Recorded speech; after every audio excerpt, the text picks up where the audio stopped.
imagination, and then however you feel about what you learned. Just basically three points. Okay. And then the fourth one is I want it to be like more personal. We're gonna go over the first one that Oh, that's me. Hang on. Hey, I think a good idea, if I can add, is also notate where you found it. That way, if that hits us as well, then we can go back and mark it if it's not already marked. Okay. You know what I'm saying? Like, where did you get this from the book? So we can go back and look over it. I get what you're saying. Man, I'm not sure. I'm gonna be honest with you. I'm not sure where exactly I found mine. This was just like. Well, and at least for the rest of us. So, unless during this 5 minutes you could go back and find it. I have the audio book, so it's gonna be kind of hard. Oh, Dzam, okay. Yeah, I'm in the same boat. Why do I have an echo? Oh, okay. And then Tyler, the fourth one was we're gonna go through the first three, go around the table or whatever, and then we'll go back to this last one. And this one is just a more personal aspect of how it really like a personal side of what you learn and how it impacts you or maybe someone like you're close to. Let me ask you about what you think about this language under journal entries. It says, borrower has been slow to file BK plan.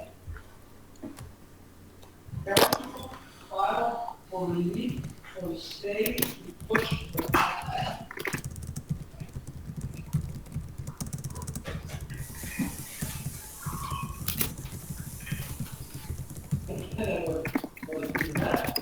Can you do that? Counsel file for relief from stay to push the process.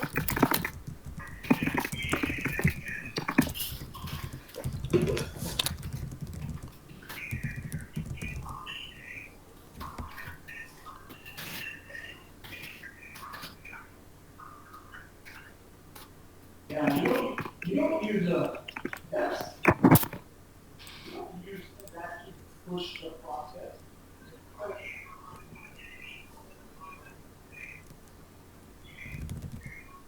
Are these things direct? Hey, Matt, are these just opinions that pertain to the book, or direct facts from the book?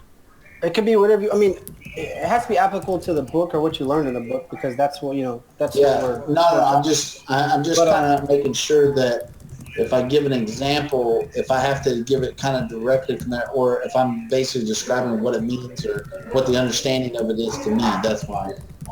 Yeah, so don't limit yourself, man. Like, just go with what you feel is right, and then discuss it. And I mean, it's going to be interactive, I'm sure, because we're an interactive group. So just let it go. Like, let your imagination go, and whatever you feel is right, put that down.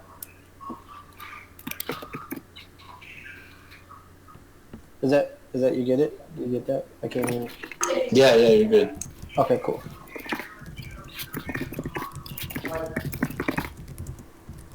It's so easy, it's hard.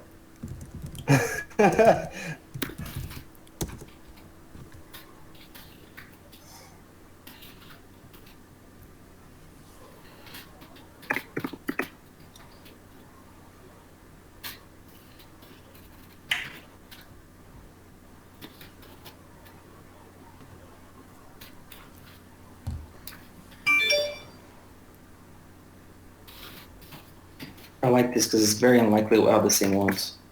Yeah, I really, man, leading up to this, I was kind of like, oh, well, obviously I may have be up, and then I got that text yesterday, and I was just kind of like, man, like, I went over the material, but I was kind of like, what am I going to think about? And it's so funny because I was like, I really wasn't even stressing about it, and I just told myself, like, I'll figure it out, it'll come to me.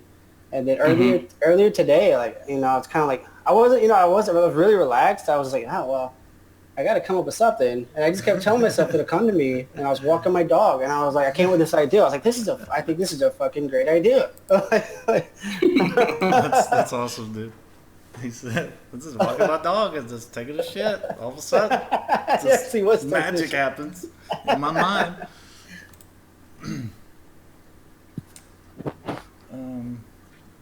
Looking for something. And it doesn't have to be super long. Like my talking points aren't very long, but it's just like, whatever you feel. Like I feel like the stuff that I put on my list is very applicable, very important. Um, and it's probably something, I mean, stuff that you guys already know, but it's stuff that I want to talk about because I think it's important. So I'll start whenever you guys are ready. Oh, I'm not ready yet. I got one more, man. Please. Yeah, no hurry, man. No, I'm not trying to rush you. I was just letting you know. This one was first, actually. Let's do a soft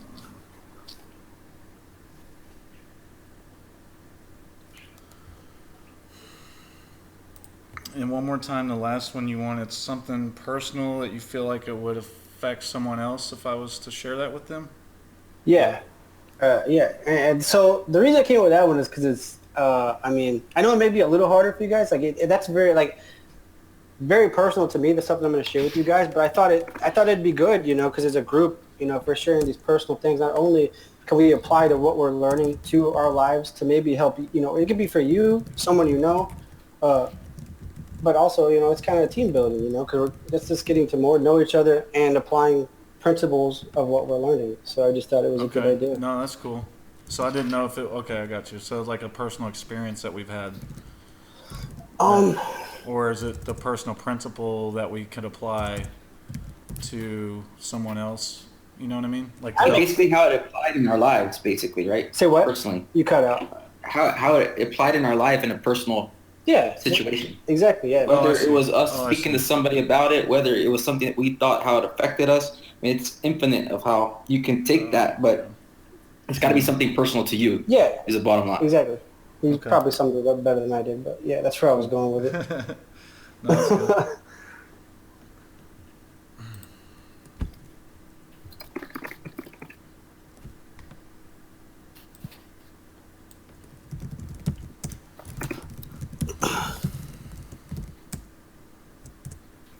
That would be crazy if all 5 of us had the exact same ones. I was gonna do 5. I started when I first came up with this, I wanted to do 5, but I was like, maybe that's too much, so I just went with 3. No, I don't think they'll be the same because our minds are different. It may be relative. I think I could almost guarantee it won't be, but I'm just saying that would be crazy if it was. Well, I think it'd be real interesting. In hindsight, I would want to say that maybe they should be because that would mean that we're in harmony. But then I'm getting too deep. Well, I think we're going to find some that are similar. Because there's a lot of things, in my opinion, that he talks about throughout the book that are very similar. Yeah. It's almost the same thing said 10,000 different times. That's true. So I wouldn't doubt it if we have some of the same ideas. Yeah, and this is I just really wanted to unleash the creative imagination and just let it go, like whatever you feel is right, just go with it. Boom shakalaka. Like, so if it's the same, it's the same. If it's different, that's cool too.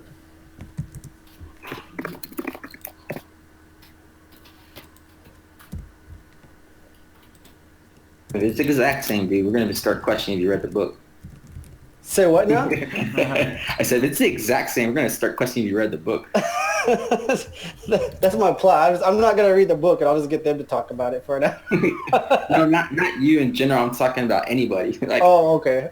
You're going to have the exact same answers. That's like not possible, dude. You just copied my shit. I like that one. Exactly. I'm just going to record it, and then I'm going to go like this while I play it back. I'll start talking about my sister. Chad will start talking about his sister. Like, hey, man. It would have to be my cousin because I don't have a sister. Busted. Hey, man, you just took my story. All right, I'm pretty much ready whenever you guys are. I'm ready whenever. All right, cool. Launch it. Tyler, you good? Yeah. Okay, cool. So, like, for me, my first one is, and I'm sure you guys already know this, but I wanted to really harp on it because it's so important to me from what I'm reading throughout Think and Grow Rich, and especially in this book.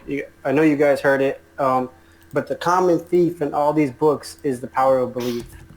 And so I wanted to go into detail on what that means to me because I think everybody, a lot of people, will say, oh, well, yeah, you have to believe in this or believe in that. But to truly believe in yourself and believe in what you're doing, like that to me is the most important thing. Because you can have the belief in yourself, and, and ignore the negative interferences. But if you don't feel what you're doing is right, you're not going to have the belief in the idea. So you're not going to be able to match that, send those signals. Hold on, sorry, I gotta put my phone on silent. So you're not going to be able to send those signals to your subconscious to manifest that greatness. Um, so, and sometimes it's okay to say, to walk away from something. It doesn't mean like that's, you're walking away, it's bad. Maybe it's just not right for you, because that power of belief in what you're doing, not only in yourself but in what you're doing. Like you have to, both of those have to match. And so that's my first one. If you guys want to jump in. Can we? Yeah, definitely interactive, man. The whole thing's supposed to be interactive. Okay, cool. I agree with you on that, but we have to remember that once you have the belief, then you also have to have the expectation of it happening as well through the faith. Mm-hmm. That's really important, and the belief has to be emotionalized. I think those are key in ingredients or key components of it transmuting into the physical equivalent. And sometimes when I go through mine, I'll talk about this. You can kind of trick yourself into that in a sense, or someone could trick you into it, because it's not about only what's inputted through us through auto-suggestion, but there's also other suggestion, what did they call it? I don't want to say, it's not heterosexual, it's hetero. I know what you're talking about, yeah. I'm going to find it real quick, because I want to make sure we all recognize that term and use it properly. Are you headed towards like where like if others... Heterosuggestion means suggestion from another person. Right there, page 21. I highlighted it, and I didn't remember what it was. How do you say it? Heterosuggestion. It's heterosuggestion. Instead of auto-suggestion is my own suggesting it to myself, and the heterosuggestion is from somebody else, from another individual. But yeah, that's the crazy thing, because, and that's one of the ways that we can have an impact in other people's lives too, through heterosuggestion. So, and I think about power of belief, like one of the things that caught my attention about what he said about power of belief was how the thoughts in your mind is the belief that you have within your mind. You know what I mean? So like how the thoughts that you have in your subconscious become part of your belief of how you pursue life, of how you... That's kind of what he talks about, like why people are in poverty. I'm having a problem hearing because there's somebody background noise. Yeah, Tyler's got a lot of background noise. But like how he was explaining how people live in poverty. He's like, why do people live in poverty? Why don't they get off, their butt and do something? It's because that subconscious of belief that their thoughts are so powerful that they'll never make enough money. They'll never be able to go to college. They'll never be able to hold a job. And then they just end up living on welfare, thinking that that's the way it is, that's the way life is. I mean, I grew up in a product of that environment. I could have easily been addicted to drugs. I could have easily hung out with my two friends that basically ended up killing themselves. I could have done that. I grew up in that environment.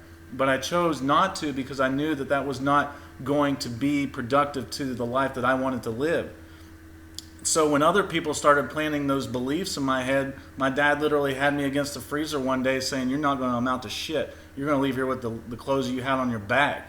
Like telling me I was never going to amount to anything. All that did was fuel the fire for me to overcome that power of belief, have that desire, have that faith that we learn about in order to overcome those obstacles that we see on our daily basis, So that's some of the power that I feel that we're learning now with our minds. Like, how do we take that for me, that's drive inside of me, right? Take that drive and push it towards being a millionaire, being successful, developing a system that is going to feed families from what we're trying to do, So I think, yeah, dude, power of belief is huge. And going back to what you're saying too, Steve, you've got to have the faith to believe in that, and then also not to have the heterosuggestions come through and change those environments for you. You have to change those environments around you. It's only up to you. Go ahead, Tyler. So what I was just to add, and this is one of the things actually I put on my little list here, so it's okay to kind of go ahead, or is that what we're doing? Yeah, I think It so. just kind of ties into what Chad was saying, so I figure it was a good segue. But anyways, basically, not just that, not necessarily on a financial level, like, you know, this book and how it kind of got me like, I've always, like, you know, we went from Think and Go Rich to well, I mean, there were some other books that were little ones there, but I went from Think and Go Rich to the Cash Flow Quadrant, and you know, it was always more in depth about the financial goal, right? I mean, like, it was not necessarily about money, but it was just to get your head clear and how you can make systems and better systems, right? But one thing from this one that I got, it was more empowering than anything that I thought before. And when this book kind of mentioned it, it was like it was like a light bulb that went off back to one of my favorite actors, actually, and the movie that came out with them, and it really ties into this. So now that I built it up, the thing is that I'm actually looking at the healing that it talks about a little bit. So this is where I was like, what? And I was like, didn't even dawn on me until I hit that part. And then here's where I was talking about my actors, my favorite actors. So I don't know if you guys are familiar with who Andy Kaufman is. However, if you ever watch a movie called Man on the Moon, Jim Carrey plays Andy Kaufman. Andy Kaufman dies of, he's got some kind of terminal illness or whatever, but he went through to different countries that practice different things. Like, he literally tried everything to open up his mind to do a different way of thinking, basically. And I don't know, they didn't go into detail on that. I don't want to go into detail on it because they didn't, but to kind of get back, though, is my point is that if your unconscious mind is getting to the point to where you're getting it stronger, in a sense, like when you're doing your meditation, your hypnosis, you're doing your affirmation, all this stuff, whatever it is, it's almost like, you know, you're taking it to the gym, you know, and you're pumping it, right? So you're getting things set. So I think that's where it can be so powerful that it can almost, I mean, I don't want to say, you know, because miracles happen, but your own subconscious mind sometimes can be a healing power almost. Mm-hmm. I think that's a good point. That's kind of, you guys kind of, all of you touched on my second and third one kind of a little bit. Are you guys, we're good to transition to the next one? Or? Yeah, go for it. Well, are we how are we doing this? Because you went and then Tyler went. Does that mean, Chad, or I have to go first for our first one, or are you going to finish all yours, or how are we going to do it? I had planned just to do all three and then go to the next person and they do all three. But I mean, if you guys want to go one at a time, that's cool too. It doesn't matter to me. I just wanted to know which way we're going to So go. I kind of did my third one on my list, but I mean, we can revert it. I just jumped in with everybody else, you know. I think like the whole idea was to get like this creative dialogue going, and I think we're doing good. So I don't want to put a lot of rules. Like, if you want to skip around on your list, that's cool too. If you want to go around, we can do that. Or I could go again. It doesn't matter. Okay. Go ahead. Okay, I'll go. Yeah, we'll just go around. I found another one while I was looking at because that what Chad was saying reminded me of the cellar. Okay. This is not really mine.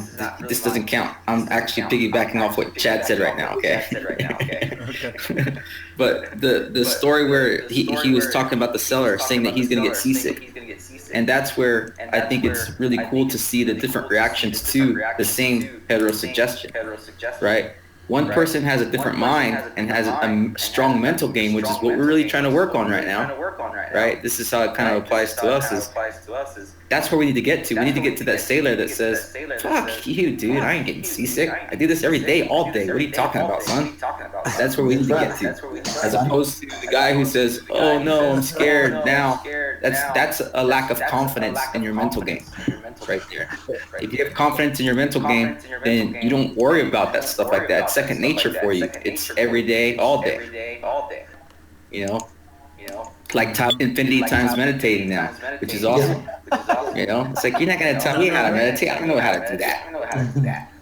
All right, so that wasn't mine. I just wanted to kind of throw that in there. So I'm gonna go to one of mine real quick.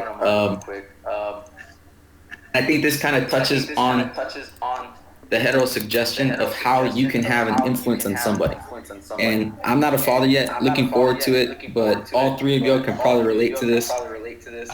I can relate to it as a child, not the parent, but I know I'm probably going to do this when I am a parent, and I'm sure y'all have probably done it before.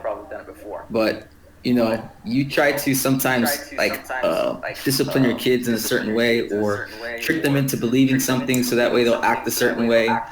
You know, hey, go to sleep or else the monster underneath the bed's going to come get you. Don't go to sleep right away. You know, or hey, if you're not a good boy or girl, then Santa's not going to give you a present. Right? We're always hetero suggesting our kids to be able to do the things that we want. We have to be able to use that within our business settings and our leadership skills as well, right? Why don't we use those same techniques for our business ventures, and that way we can all grow faster, right? If we were to say, hey, you don't do your affirmations, then Santa's not coming, you know? We've got to be able to say the right things and instill ideas into each other to help hold each other accountable, or just remind each other sometimes, you know? That way we're staying on course, staying on track. So I thought that was pretty interesting. The story that it alluded to was on page, it's in my what's it called? My Kindle. So I don't know if it'll be on the same page for y'all, but it's on page 39. I'm gonna just pull it up real quick so that way I can refresh you guys' memory of that portion, so you know what I'm talking about. Yeah, definitely. I like that. I think that Steve is super thorough. Oh, go ahead. Okay, so the part that, remember when the father was sick and the son went to go visit him, and he said that he got this little piece of wood from a monument, a spiritual monument, and he told the dad, he said, hey, if you touch this and you believe in it, it has the ability to give you healing power. Okay? And you know, of course, it was not the splinter of the wood from the sidewalk that healed him. It was his imagination aroused to an intense degree, plus the confident expectancy of a perfect healing. Okay, so that goes to show you what it takes in order for the subconscious mind to turn into your physical equivalent. It's not just a belief, although that's extremely important. It was his son had given him imagination of something to tag onto, something to hold onto, to have the belief, to have the expectancy. And with that, the imagination was joined to faith or subjective feeling, and then union of the two brought about a healing. This is the part that really caught on to me, and this is my actual point. The father never learned of the trick that had been played upon him. If he had, he probably would have had a relapse. Okay, what is that saying right there? it's saying that the hetero suggestion of him hearing or not knowing that he could have healed himself would have prevented him from healing himself, right? Somewhat, but the most important part is if he had, he probably would have had a relapse. So the point that what I take away is that if he would have been at that point to where he would have known what was going on, if he would have been conscious of it, then he would have relapsed into basically doing all the things that he did before, which was being sick. Right. Because it may not have healed him because he would have truly believed and attached the expectancy behind it. He attached the expectancy so strongly because he was told by his son. It was a belief that he held onto, right? He grasped it and took it in his mind and said, that is what is. Subconscious mind said, yes, sir, did it. no questions asked, right? The Boss problem wants is this done. yeah, it's like done. I'm done and done. I'm whole. I'm healed. Like I already know I'm healed. I'm done. See, the problem with it is sometimes we have these ideas of what we want, but we don't truly, truly, truly believe. We don't truly, truly, truly have the expectation, and so over time, then you revert back. Okay, and that's like an example. Like Rick was telling us the other day when he bites his nails and stuff like that. He said he's trying to figure out how he can get it to where it's more permanent. I think this is one of those. Maybe this is a suggestion of how that can become more permanent, where you're attaching yourself to an imagination or something so strongly that may be the key to it right there. Because you have an expectancy, but it's almost as if someone has to suggest it to you to believe it, not to where you believe it on your own. And maybe that's a key, is somebody giving you the confidence, like somebody telling you something to do to give you that full confidence. Had he not believed that it was that piece of wood, maybe it's a prop. Maybe it's something we need to see, or we need to be told. But that's the key right there, is having that extreme confident expectancy.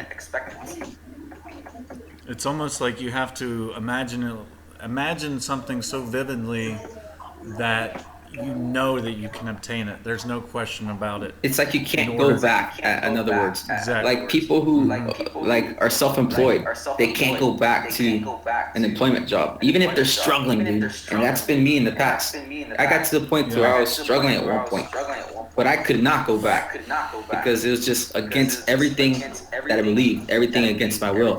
And I reframed it as, hey, I just need to work. It's my fault because I'm not working hard enough. You know, and that was a fact. So it's almost like that. You have to have that belief and expectancy. So that's my first point. That's actually, just to add to what you're saying, going back to what you said about the whole healing process, and that exactly how you pictured that, or how you captured it from the book, exactly is my experience of what I was thinking, of how that book had said that story. Because that was where I got that part from, was right there in that same section of what I was actually going with. Think Tyre's copycatting, bro. He can't read the book. Can't be doing that. I got with Steve before the call, and I said, "Look, here's what I'm thinking," you know. But go for it. All right, Chad. If nobody else has anything, I think you're next for your first one. No, that's cool. So for sure, I think the one that I liked is, if a man is afraid to go forward and lives in fear, he will simply stay where he is.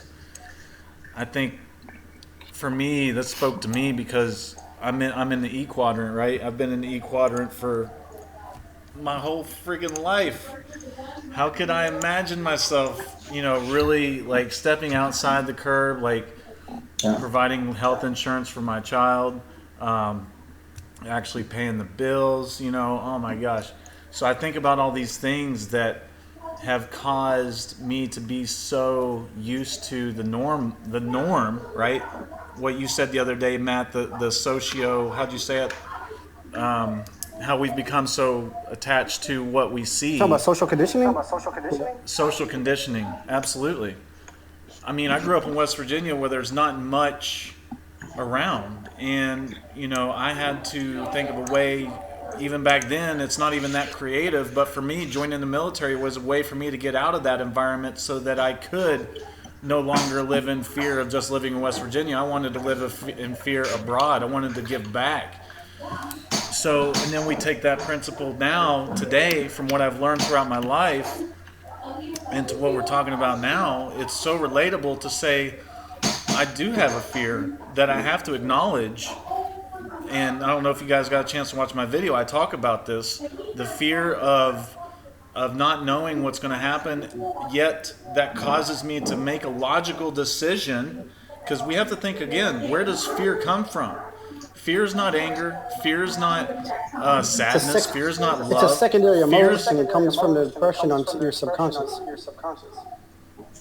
You picked So up say that that fear. again. It's a secondary. Fear is a secondary emotion. Like you don't really experience fear. That's why you're scared of like spiders or whatever you're, or like you're talking about your fears. Like those fears are impressions on your subconscious that you picked up through maybe childhood, maybe 5 years ago, maybe 2 years ago. But it's not an Yeah. actual emotion. That emotion is driven from somewhere in your subconscious. Oh man, that just explained. Oh wow, go ahead.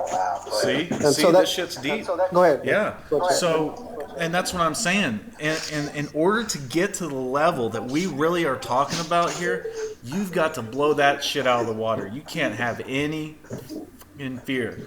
You know, let's try to keep this rated G. I'm sorry I keep cursing. So, but I'm just saying, like, the fear that I've had over time has just compounded and compounded and compounded to where I feel like I can't go further.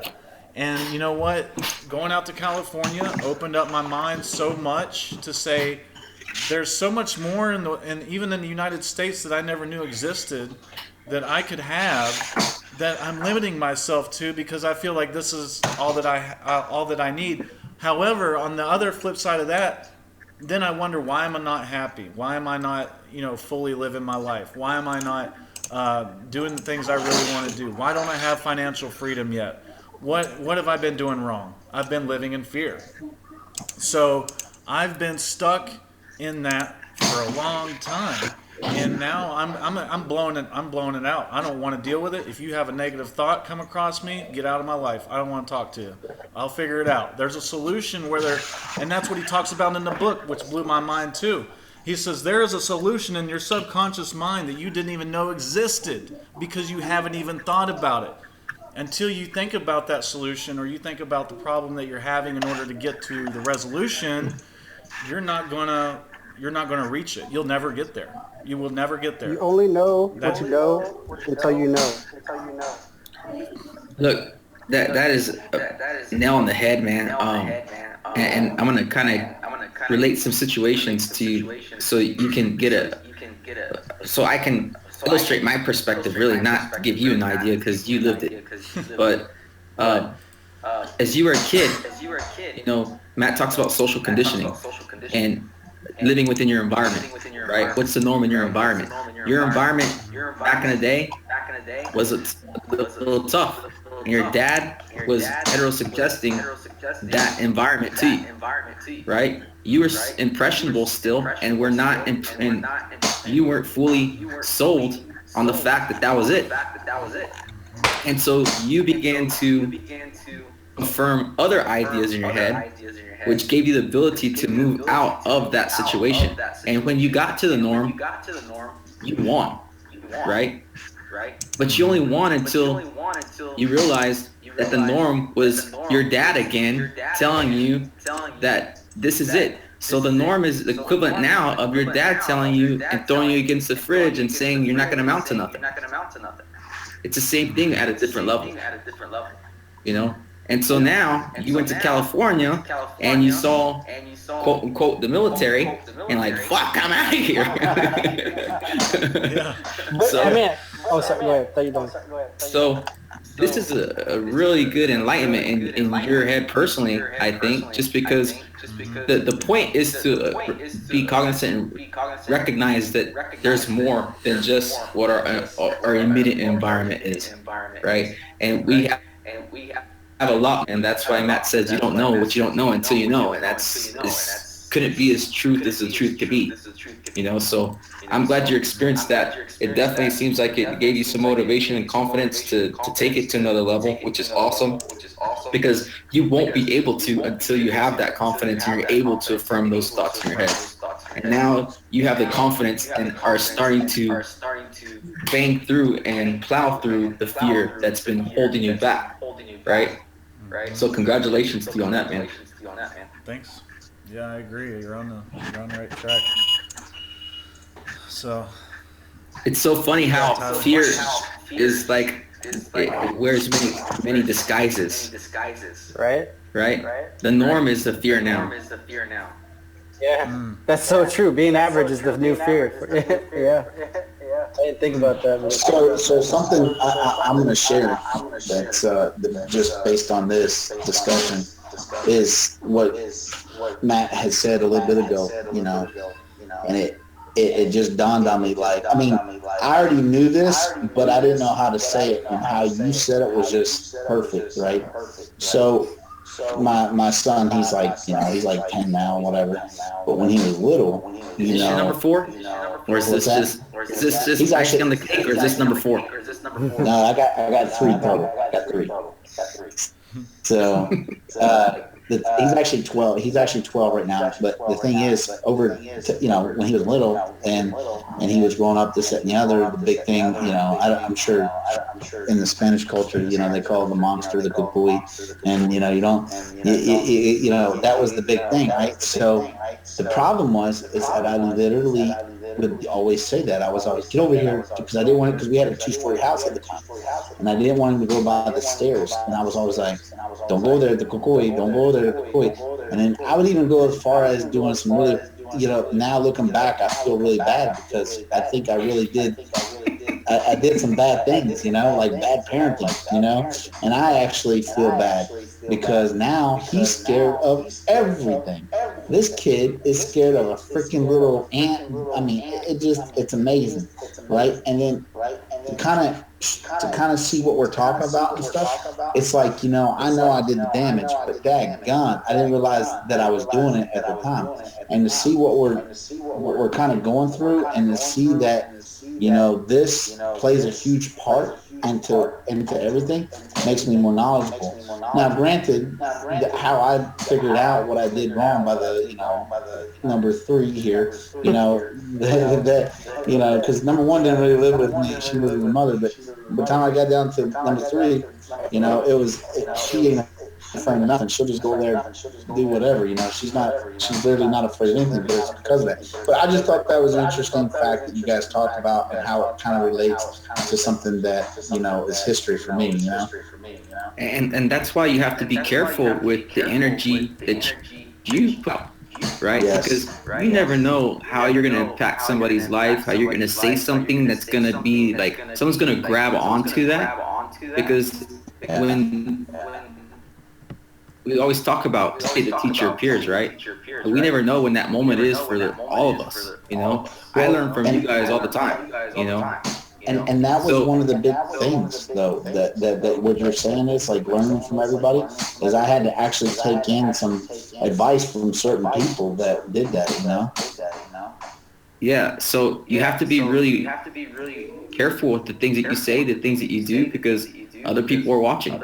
And the people that we have the most control over is the ones that we sometimes go too far with, right? Because we know that they're paying attention. We know that they're impressionable. Yeah. But we need to use that quote-unquote power in the right way to build each other and the team in the right direction. Yeah. And families and friends and everything else, Yeah. Positivity. Be positive. Yeah, for sure. Like I don't never, and even I didn't ever really like it. Like I never liked doing my daughter. I think that was more intuition, but I never really had anything like to base it off of. And now I learned how to did it, and it's even more of something that I think of. But I don't like the parenting by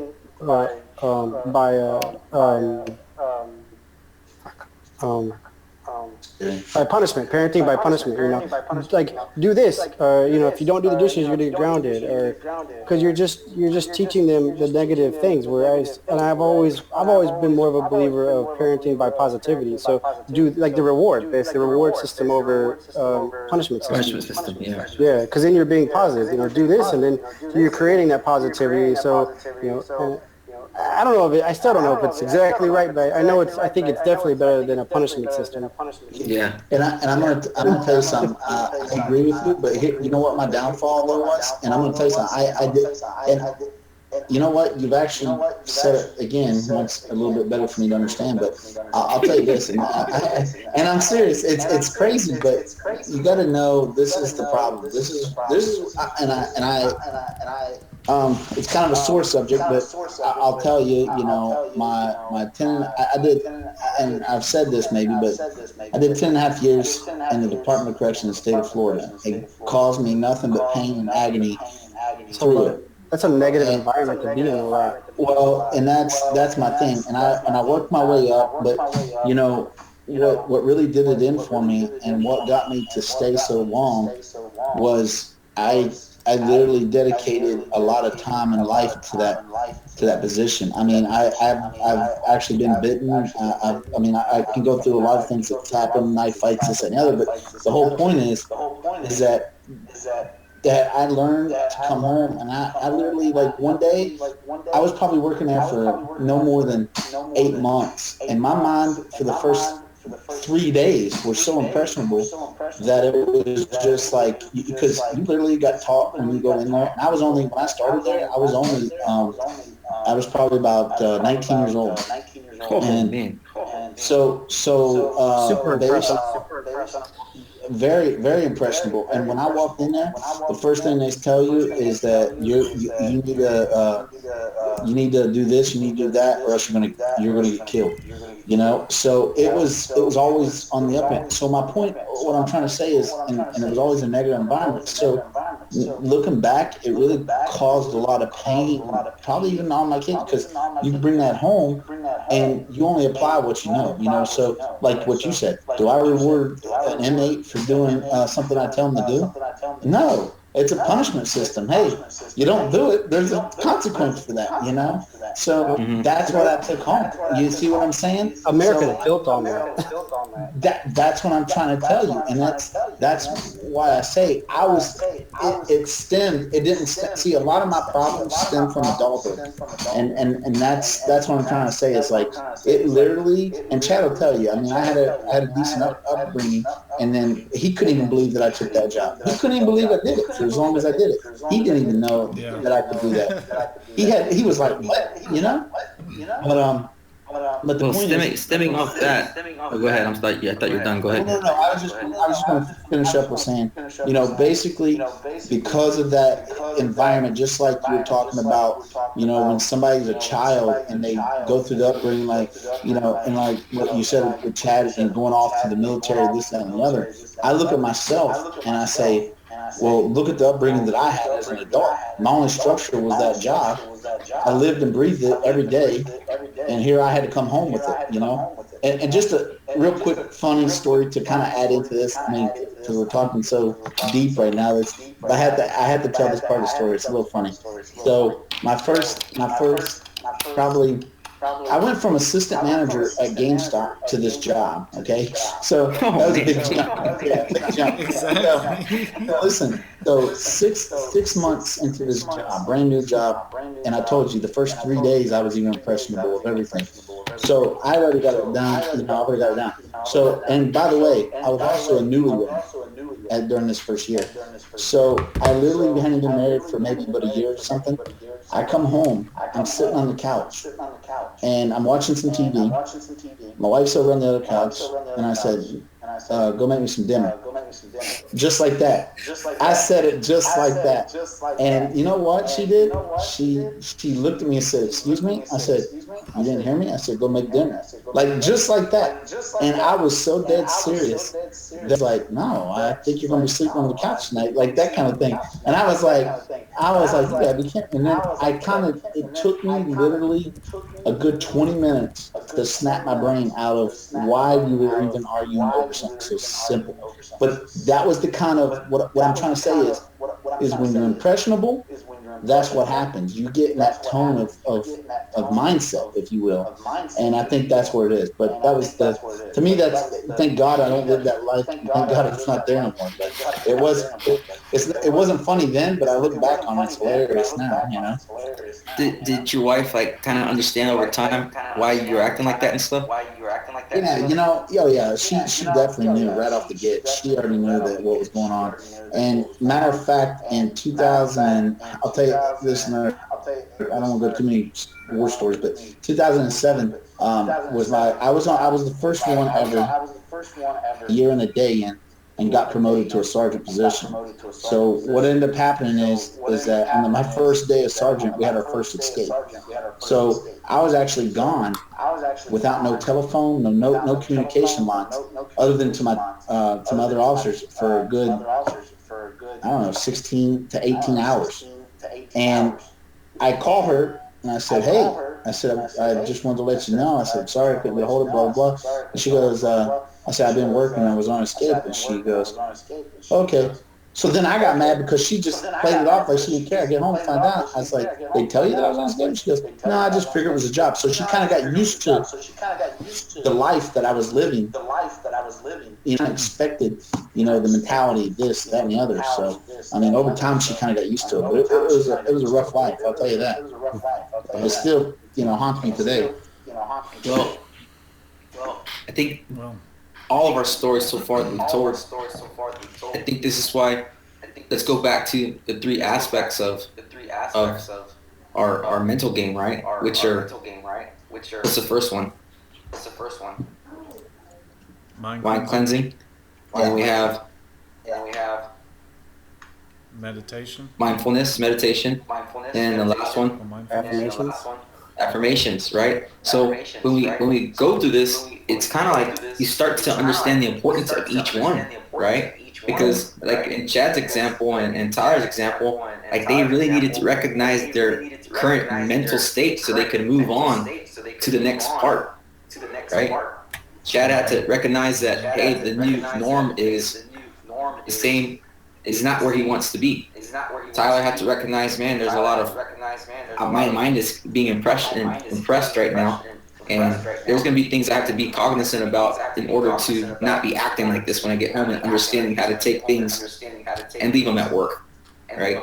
So when we see some of these things come up, my example the other day, when we had to go back and get that deal done that we needed to get done, I mean, those are opportunities where the certain things that you recognize that are going on, you can use one of the three steps to help you get through it.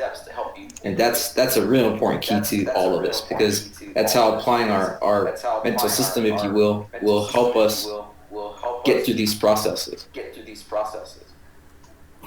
Yeah. All good. Who's next? I think you're up, Matt, right? Yeah, and so you guys really segued into my next one, really good. But you good? What? Who's on?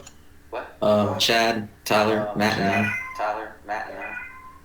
How's it going? It's going good, actually. It's one of our better sessions. Oh, that's so messed up, dude. And you let the cat in, dude. Come on, man. Hold on, guys.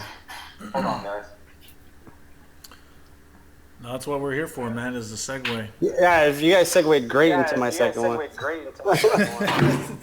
But it's I don't, you guys didn't take my what I wanted to touch on, so I was like, oh, that's a great segue without stealing my idea. All right, we good? Yep. Okay, cool. Yeah. So, and this was really big, and you know, I kind of had a messed up upbringing too, man. Just you know, this shit happened, and then in my early 20s, I was diagnosed with major depression and anxiety, and they put me on medicine, and I took the medicine for about a year. It turned me into a zombie, and I just remember thinking, I'm not doing this the rest of my life. Like I'll like whether I fail or succeed.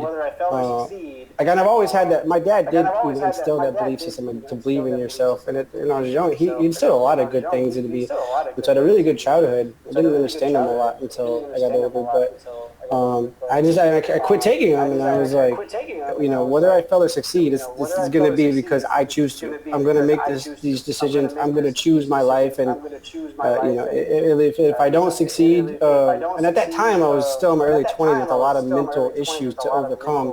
So I didn't really have that full belief system. I just was like, fuck it. I was like, I'm just going to do it, and because I'm not going to spend the rest of my life on medicine like a zombie.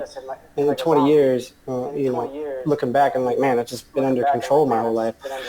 So my talking point for this one is control your thoughts and you control your future. And so it really hit with me when the book talks about, I don't have the page bookmarked, but it says, be your own boss.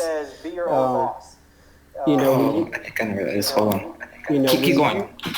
And when you tell your subconscious, the subconscious says, "Yes, sir. We'll get right on that." And that's the power.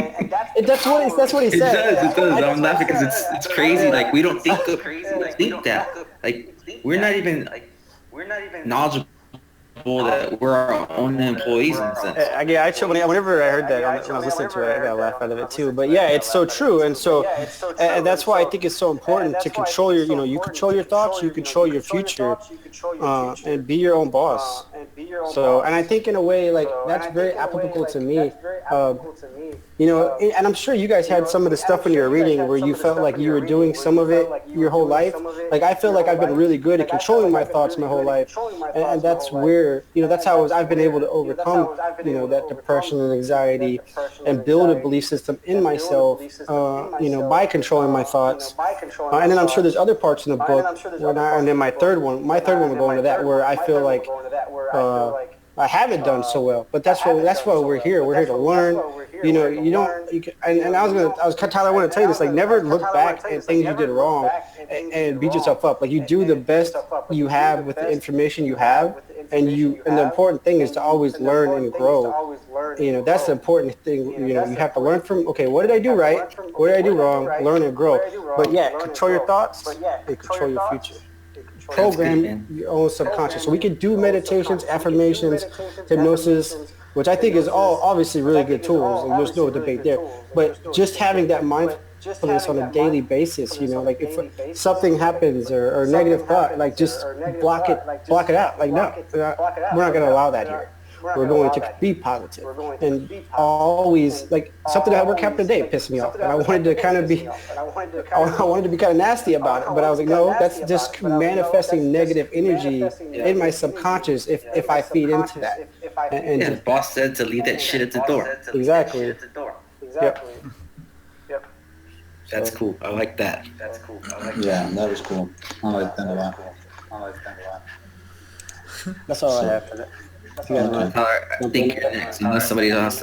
I'll add to that if you want me to, because that kind of segues into my second one, which is awesome. I think we should add on to that, because that's one of the things that I've been messing with is how do you make your thoughts become reality? It sounds cliche, but it's like the hardest thing to do, right? Because that's what we're trying to figure out. Like, how do you practice these on a habitual basis to where those thoughts do become the actions that you actually follow through with? And I think that's something that a lot of people forget, is that they have the idea and they expect the result, but they don't do the action. Yeah. So, and I think that goes back to listening to that inner voice, because you can tell your subconscious all these things, and ultimately what you're telling your subconscious these things because your subconscious has the connection to the creative intelligence, the infinite intelligence, and your subconscious will send those signals back to you once it connects with it. But if you're, you can all day long send positive signals to your subconscious, but when it's not talking to you back through that inner voice, when it is, and if you're not listening, none of it matters, because, like, the book, talks about it. If you manifest what you want, and your brain, your subconscious will figure out the path to get it. Yeah. But you have to be listening for those signals, that inner voice. And also the book talks about how, and it's crazy because I actually, a few months ago, I wrote several pieces about looking inward instead of outward, and that's more social conditioning. Like, we're conditioned in society to look out for the answers, but the answers isn't outside. And that's, I've taken so much criticism for this, with over the last year, since I pretty much was just like, I don't give a shit what you have to say. Like, I'm not saying you're wrong or you're dumb. I'm just saying that your answer, it may be the right answer for you, but it's not the right answer for me. Nobody knows the right answer for me. No, Chad, nobody knows the right answer for you. And it's like that for everybody. Only write a blog or something. I actually want to start a website, but I haven't. I just have them. I have a pad I write in, and I just write them, and I have quite. How do you disperse your material?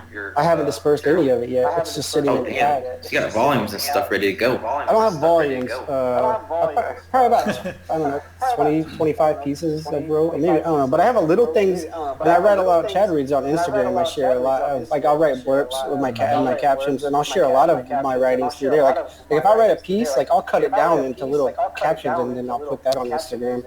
That's cool. But anyways, my point. Sorry. No, you're good. You said you don't care about what anybody else thinks. It works for you, and that's all that matters. And that's the thing, because that's your intuition. Like, Steve, I don't know what your intuition tells you, and it's not from my place to say if it's right or wrong. You know what I'm saying? And but we're so conditioned society. Everybody wants to judge everybody, and the books talk about, or maybe that's the casual quadrant, but talk about minding your own business. But yeah, it's so true. Like, mind your own business. Like even like, and that's why I really like this group, because we do have good harmony, and we all have our own subconscious, but nobody, is saying you're wrong for that. For one, we all realize, like, we're not the infinite intelligence. We're hoping to connect to it, and I think that we all are doing a good job of connecting to it. But it's not our job to say your idea is dumb or your idea is wrong, because really we don't fucking know. Like, you know what I'm saying? But yeah, and so when you control your thoughts, and that's, look inward. Send those signals to your subconscious for what you want to manifest or what you want to achieve, and then when it sends a signal back, act on it, and that's where you get your action from. And it doesn't matter what anybody says. Do it. Who gives a fuck what they say? Because Chad, when you sit with $10 million, like, they're going to be the ones calling you and asking how you did it. For real. I think I'm gonna Tyler, if you don't mind, I'm gonna go just because this one relates so close to his, and I think it's a good visual. But on page 33, it says, just as water takes the shape of the pipe it flows through, the life principles in you flow through you according to the nature of your thoughts. When I read that, I was like blown away, because it's like water is. Everybody knows it goes through anything. It becomes anything. It's so universal. It's so diverse. It can crush you. It can make you feel good. It can get you cold. It can get you warm. It does so many things. It makes you live.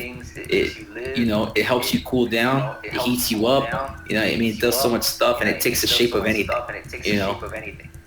The thing we need to understand is, how do we control it in our favor? Right? And this kind of led me to believe it. It says the life principles in you flow through you according to the nature of your thoughts. So our life principles that flow through us is like our water. Okay? The nature of your thoughts is the container that we hold. Do we want a circle? Do we want a square? Do you want a rectangle? Do you want a parallelogram? Whatever you want. That's the cool thing about it, is you make your own shape. Because the life principles in you that flow through you are going to take the shape of you. And so you get to shape that subconscious mind. You get to shape what you want it to be like. That's what's so cool to me, is based on about there, Matt. It's the same idea in a sense, in a different way of saying it. That's what I like about this book too, is like it gives you a lot of perspectives to grab onto. Maybe one thing that you hear over here is like, okay, and then over here you hear it over here and you're like, damn, that's off the chain. So it's kind of cool to see them all. No, I like that. Like, just to think about how you said it, right? Our life principles is like our water, and the nature of our thoughts is a container it sits in. Like, how much are we influenced by music, by media, by billboards, by everything that you drive by on a daily basis, and in the middle of the chaos of the day, you're busy, all this is going on, you got an ad in front of you, you got Facebook, you got this or that. How do you discern those internal beliefs so you're not getting corrupt or getting implanted with the the hetero suggestions that are negatively impact you? You have to, and so I think that's something we have to practice. That's the nature of our thoughts. You have to control the input. If you control the input, you control the output. And I started, that's why I don't really watch TV anymore. Like, I caught the playoffs. But like you talk about this social conditioning, and Chad, you just touched on a lot of that is input to social conditioning that's programming our subconscious. So you could, and even music, like, I'm a lot more cautious about the music that I listen to, and like everybody thinks like rap has changed a lot. Like, rap is not no longer like gangster rap. Like, I had to, that's negative stuff, so I cut it out. But like a lot of this new rap is like, it's highly conscious rap. and so Like Kendrick Lamar, he's a little political. You know? he's political, but I'm more of like Logic, Big Sean. Like if you listen to their lyrics, like, they're highly conscious lyrics. Logic for sure, dude. That dude's deep. Yeah, and and Big Sean, I think so too. But that's my point is, like He's a little bit more Hollywood than Logic, though. Logic's like straight up, like nobody even really knows about Logic too much. Not like Big Sean. I like Logic. I like Logic. Yeah, he's cool, dude. He's not somebody you look at as a rapper too. That's what's really cool about him. And he's a lyricist, dude. Straight up. Yeah, he is. But that's my point. Like touching on what Chad said, like control the input and then you control the output. I like that too. So yeah, so that's that. All right. That's cool. I didn't have anything to really add to that. If you want, I can go right into my little term up here that I wrote down. So basically, when I was going through, we're all talking about the various things and how certain things affect you, and certain when it comes to dealing with things, there's certain things that affect your mind, because with hypnosis, and I kind of gathered this, and it was funny that I kind of can give a little story that I just told Chad. Actually, it's kind of very ironic, actually, and it made me feel empowered a little bit, because I was like, wow, I actually made somebody. So I have this friend. He happens to into photography. He's into like videos and all this stuff. But anyways, I was trying to give him an assignment to do to help out with what I have going on, and it was with the business side of things. I kind of want him to be more at the level that I'm at. But the thing is that I gave a task. It took too long, and so I said, all right, well, come over to the house. We're going to talk this and that about this task or whatever. It led into the task. But before we even got started, when he came over to the house, before we even got started, before anything even took place, I should say, is that he was taught, or I had an image up of on my computer, because I had, obviously my whole computer is always up, but I had a picture of the video that Chad posted. It wasn't playing or nothing. It was just the image, or the still image of Chad. And he noticed there was a YouTube video, and he goes, oh, he makes YouTube videos? He knows Chad, And I was like, yeah, he makes. He doesn't really make YouTube videos. He just happened to have a thought or whatever. It's part of our group, and I just kind of gave an overall idea of basically saying, hey, this is a group that I go to, that we talk about deep things. Like I even do meditation. He's like, you do meditation? And I was like, yeah, I do meditation. And he kind of just like was kind of surprised, right? So whatever. We had a brief conversation. I recommended some things to him, like whatever. I just kind of just left it alone. I just skipped over it and went through. And also, I did months ago. I advised him to read "Think and Grow Rich," which he hasn't. He's maybe picked up through a couple pages, right? So he's not really. Things ain't there yet, right? So, anyways, we're going through this whole thing, yada yada yada, and I'm stressing. Now, mind you, it's an hour later, and I'm stressing on deadlines, this, deadlines, that. And he just says, he goes, my head's just, it's so cluttered sometimes, and it's hard for me to think about these deadlines and that and that. I said, did you say your head was cluttered? And I just stopped like that, and I said, what do you mean? Explain that to me. So as he kind of explained certain things to me, I was then able to say, you know what? You need meditation in your life, So it was like this. It was literally like this thing that I was able to say. And he said something, and this is the reason why I kind of remember this, because I read this first, actually, and then when you guys were talking about pick up things or whatever and throughout the book, this is what made me think of this particular part, is that he said that he can't seem to do the things that he needs to do because of this or because of that, right? He called it the unforeseen things. And I said, I don't know if you know this or realize this, I should say, is that I work 9 to 6 every day. I come home and I work from literally probably between 8 to 8:30 to midnight or 11:30, just depends on what kind of night it is. And I rinse and repeat the whole program again, and probably to the weekend. And unless there's an emergency going on, I usually try not to work on the weekends. I mean, I got to go work on Saturday at the regular job. So my point is, and I kind of went in depth here, I'm not trying to lose anybody, but the whole concept is he said he couldn't, he can't. And when he told me that, that's when I recommended all that, and I just thought that portion was cool. Now, how this kind of relates back to the book and what I'm talking about is, and it says never use the term I can't afford it, right? That was one of the terms I used. But I can go a step further and just say, don't use the word that you can't do something. You know, that's my step further.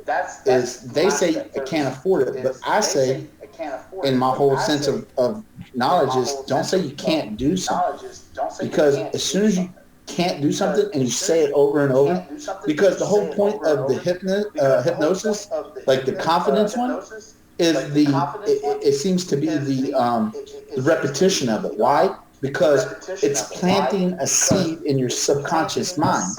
So every time you're going through that, and you're going through the whole subconscious thing, is that basically you're learning a aspect of something new. You're trying to how to put this. You're trying to come up with a better idea or a better way of thinking, and the repetition allows you to build that. Right? It's like a building block. Like the first time you hear it, you're not going to be, oh wow, that's the way it works. You know? No, it's repetition, because that's how hypnosis really works, based on what I gather and based on what I say you can't do something. So that's kind of where I was at with him. He's on the right track, just the wrong train, right? Because isn't every time he says I can't do this or I can't do that, that's an affirmation within itself. It's just the wrong affirmation. Correct. Yes. Right. Absolutely. Do you plant seeds or do you plant weeds? I like that. Hey, I haven't heard I that. like that. So he's just planting the weeds everywhere, bro. He's gonna have a hard time cleaning up during springtime.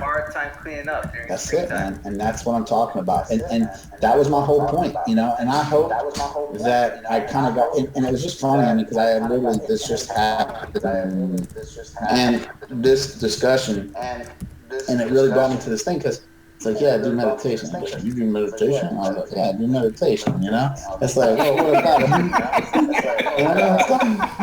It sounds like you're embarrassed to say it, bro. I do meditation. Yeah. It's like, how else do you want me to tell you that I do that, you know? But I think his mind was not, he was so You shocked. sound like two-time and Tony. I'm going to go get the papers, But I think the shocker was that, so he didn't grasp the fact that, you know, that he could do it too. And I hope that he took the advice and did what I said, and we'll find out in the next week, because I kind of got a test for him, so we'll see. Yeah. Hey, we ain't got time to waste. People got to be ready to go. You know. Well, I'm glad that you're recognizing these things as you're moving along, you know, because I think that's how you become an influencer, right?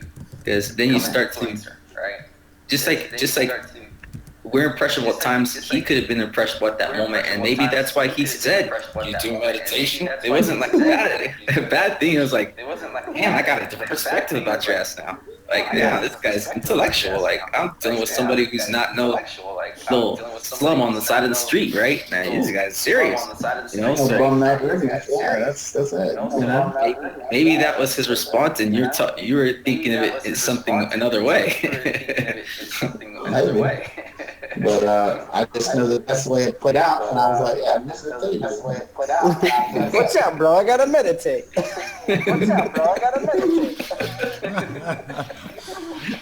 Don't hesitate, meditate. I should have really freaked him out. Just went, well, you know, just kind of drop my head or something. Hold on, maybe about 5 minutes. Yeah. Hold on, maybe about 5 minutes. Yeah. All right, Chad, I think you're up, man. Okay. The other one that I had was, I like the idea that it talks about I said it at the beginning of the call, but the thing that stuck out to me is he kept referencing little me and big me, and I think it was chapter 2, in your mind. Like, your little me is the one that's afraid, and your big me is the one that needs to change your little me. And we don't think of it that way because we're always thinking with the front part of our brain, right? Like the frontal cortex, the conscience. And what he's saying is, in order to really change your habits and change the way that you think, you have to dive into the subconscious as far as planting what we just talked about, like the seeds in the subconscious, which become the thoughts, which we start to believe, which then turn into the actions that we change on our daily basis. So that kind of like, you can see how they all kind of like interlink. They start to interlink just by that simple analogy. For me is huge, because I've lived in the little me for 30 years, you know. Now I'm trying to get to the big me, and it's a little scary. You're like, hey, what the fuck is this? Like, where'd this come from? I didn't know this was a thing. And so, but to tap into that is so rewarding, because you do see immediate changes almost just by the way that you have more clarity when we do the mind cleansing. I'm literally going to a phone room at work where there's sound, there's people talking or whatever, but it's just like I drown it out. I start to think about, you know, the problems that are occurring in the day, and then I start to think about the problems that are occurring in my life, and then I'm really digging into that subconscious. I'm not just sitting there, you know, texting and thinking about this or that. Like, that's only visual, right? You got to get into the side that you can't see. That big me is the side that you can't see, that you have to actually learn to control. You actually learn to control it, and that's a huge thing that I've recently discovered alongside the fear factor, is to dig more into the subconscious mind, because they're two parallels that are working. They're supposed to be working with each other, but often than not, we get it to where our conscience is working against our subconscious and vice versa. So we're not planting the right seeds in our subconscious, which therefore is not turning it into the value that we want to see on the conscience side. So that turns into the mind cleansing thing again, and I'm like, all right, let's wipe the slate clean. Let's wipe the slate clean, rinse and repeat.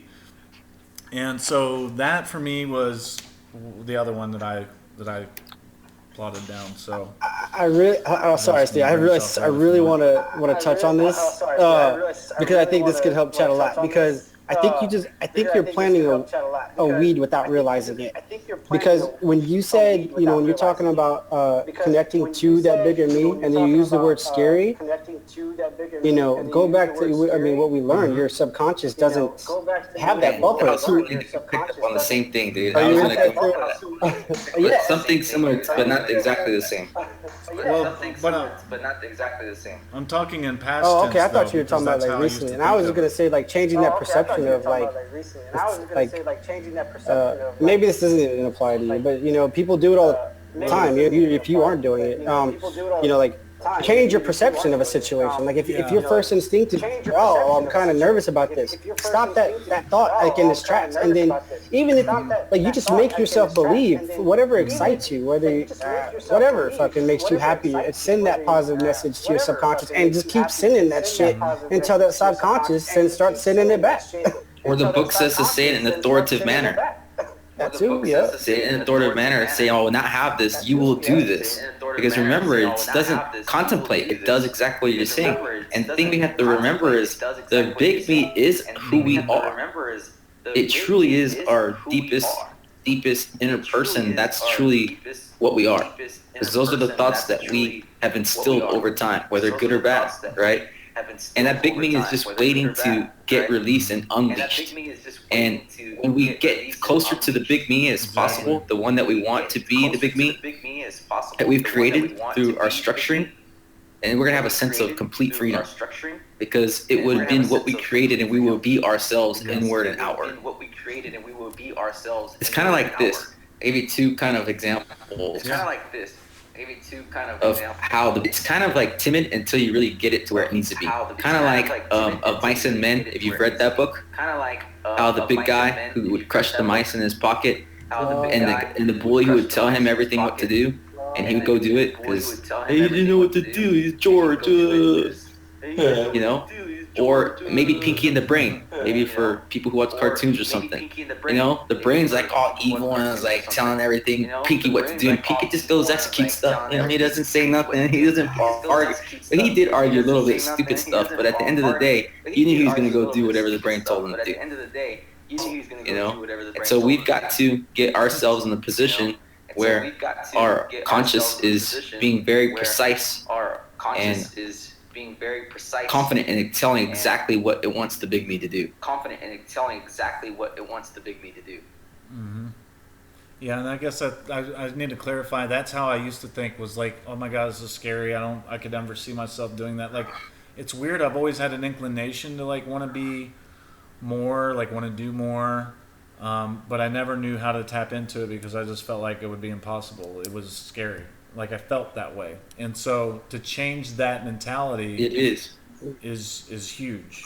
You know, that's basically it. You know, once you shift that perception, just a little bit, you shift that perception just a little bit, like I've done in the last few months. It's game on, and that's all you need. Exactly, and I think one of the beliefs that I always had was, it's coming. Like I always believed it, but I was like, it's in the future. I'm not there yet. You know, when I get older. Well, now I'm already older, dude. It's now. You know. On it. Yeah. So it's a different perspective for sure. But if you don't recognize it, then you're gonna get left behind. Exactly. That was it. So, Tyler, you got anything to add to that one? I mean, no. I mean, I think what you said about planting a weed and versus the seed kind of goes back to think and grow rich, you know, most of the time. So, you know, that's all I've thought of. Planting seeds. Yeah. There's the man of the hour. What was it? What do you say? He got a red tie. I was looking at his tie. What kind of tie is he wearing? It's orange and blue. He's preparing for a case tomorrow. Yeah. Orange and blue. Dude, you colorblind? It's red. Well, it looks orange from far away. I was just making sure. I was making sure he had a Donald Trump tie. Anyways, he said you have a Donald Trump tie. Tyler.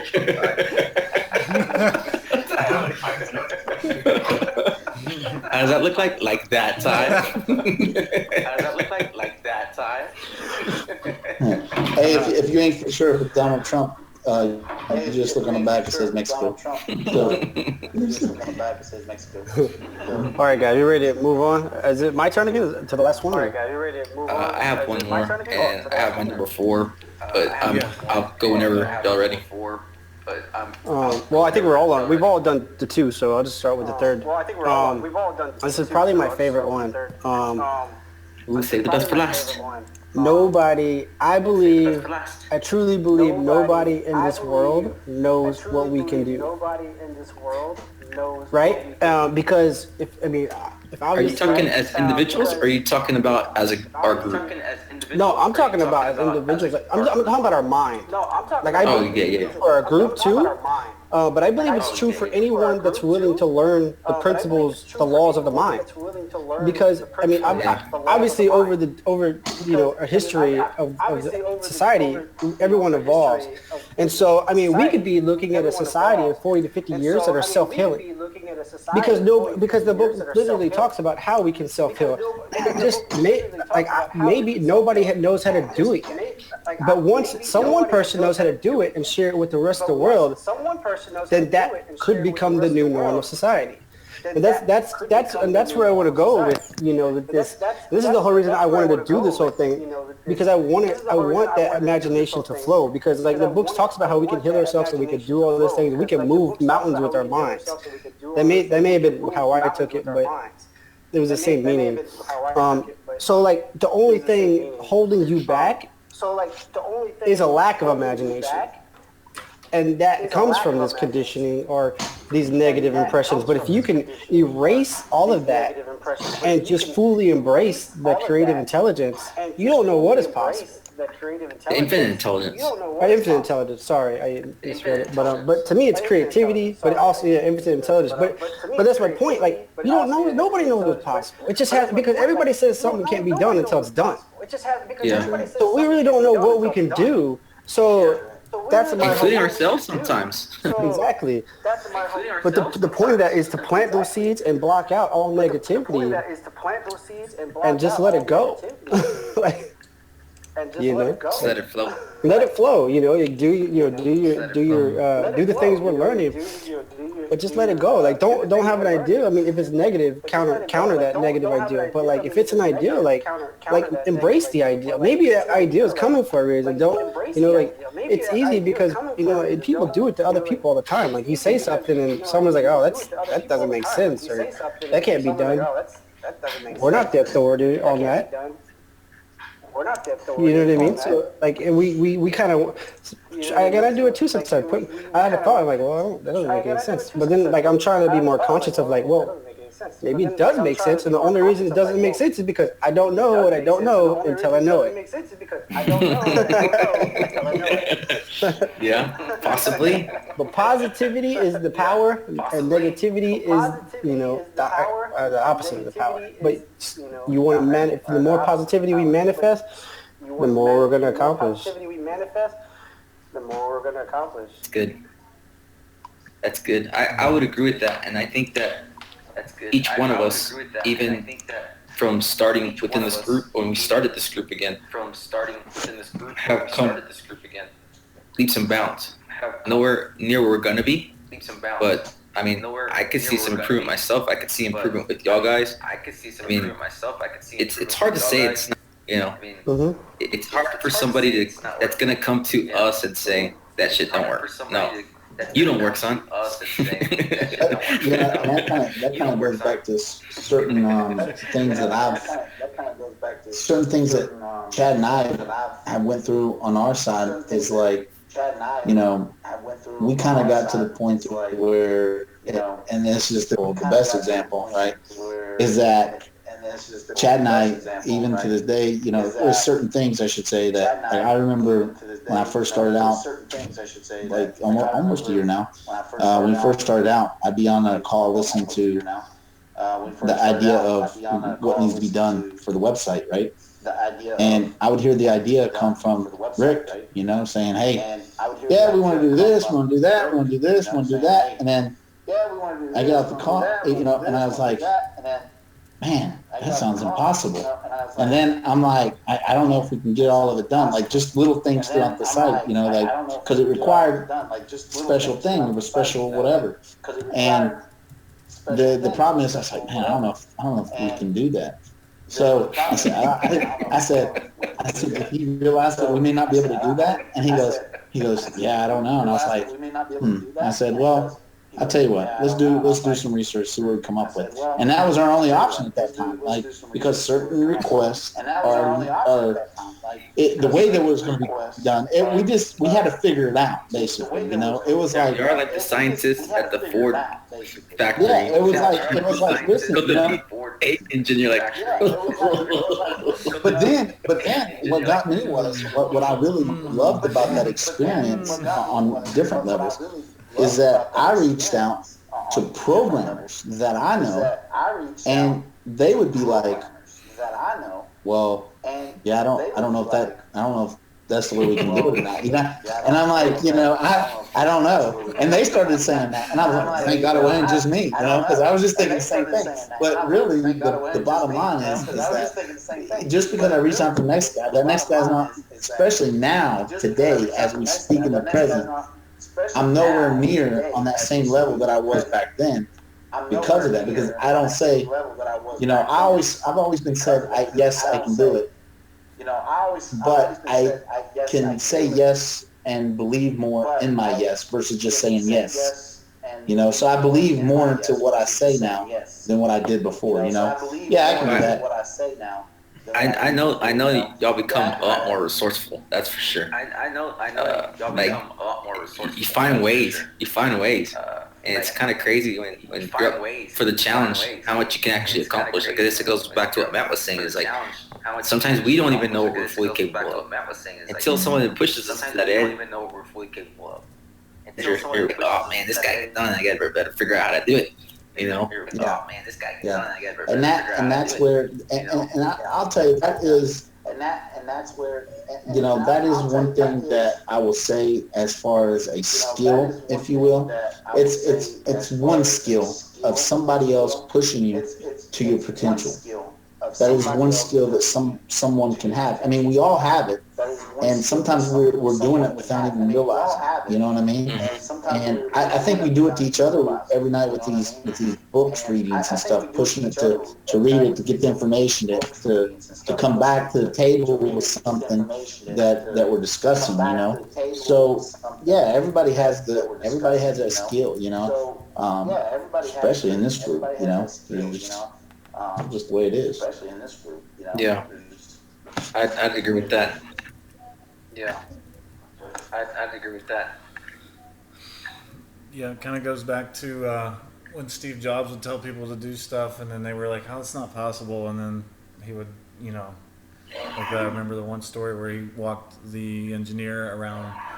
He walked the engineer around an entire block, pointing out like why they needed circular rectangles on the paint program that they created, and the engineer was arguing with him like, no, we don't need that. Well, after like 17 signs that he showed him in the real world that actually had circular rectangles, he was like, okay, I get it, I'll make it happen. And they finally, and then the next morning he woke up and Steve was like, happy that he actually was able to do it. So it goes back to, we don't know until we know. We don't know. But yeah. Until we know. So anyway, Tyler and myself. Yeah. Who's up? I'll go, I guess. Tyler and myself. I know this has been said in a different number of ways, but it really helped me understand how. It really helped me understand how different the subconscious really is, because I view things sometimes as living beings and then non-living beings. But then there's beings that aren't either living or non-living. They're just beings, right? And so on page 17, it says, your subconscious mind is oftentimes referred to as your subjective mind. Your subjective mind takes cognizance of its environment by means independent of the five senses. So when I read that, I was like, well, then how the heck does it know what's going on? How does it know what to do? And it says your subjective mind perceives by intuition. But your intuition is not necessarily intuition per se.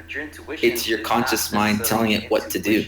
So it's like a being that works and evolves and develops and just like any other living being, except the fact that it doesn't have any senses. It's one track. It's so linear, connected to your conscious mind. It's crazy, dude. It's like how it does so much. It does more than the conscious mind does. It works overtime. It never sleeps.